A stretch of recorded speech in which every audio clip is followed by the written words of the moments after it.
एक sir डायनेस्ट politics की बात होती है तो कंपैरिजन आपके परिवार का भी होता है, उनके परिवार का भी होता है।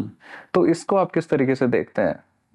जो मैंने बात आपने इंटरव्यू जहां से शुरू किया था, मैं आइडेंटिटी बना के राजनीति में आया था। पर आपने आइडेंटिटी मैं आईएएस में बनाई है, पॉलिटिक्स में अभी अभी। आप मैं एमपी बन रहा हूँ, और क्या आइडेंटिटी बनेगी अब? और आइडेंटिटी क्या होती है? लेकिन मैं पॉलिटिक्स में यूं नहीं आया कि मैं मेरे पास और कुछ नहीं था करने के लिए। अच्छा।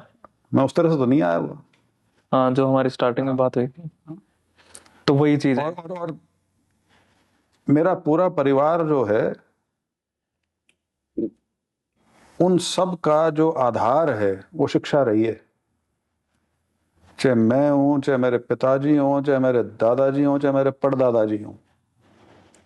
तो हम ये नहीं है कि बपौती समझ के आए हुए हैं।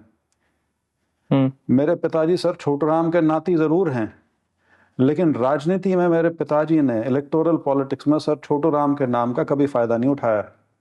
उनका नाम बनाए रखने के लिए उन्होंने बहुत काम किए हैं। छोटूराम विचार मंच बनाया है और बहुत चीजें की हैं, लेकिन राजनीति में वोट लेने के लिए उनके नाम का कोई कभी प्रयोग नहीं किया है। अपने दम पे किए उन्होंने।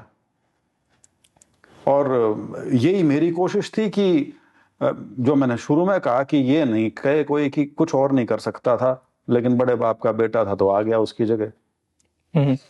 तो तो अब यूं कोई सोचे कि आदमी अपने परिवार को त्याग दे। क्यों त्याग दे भाई? जब इतनी इलस्ट्रियस लेगेसी है, वो उसको कोई ऐसे ही छोड़ देगा बिना बात में? हाँ, ये बात भी ठीक। और डेमोक्रेसी है, अगर लोग वोट देते हैं किसी चीज पे तो ठीक है, उसके बाद जस्टिफाई है, आगे प्रूव करो। अच्छा।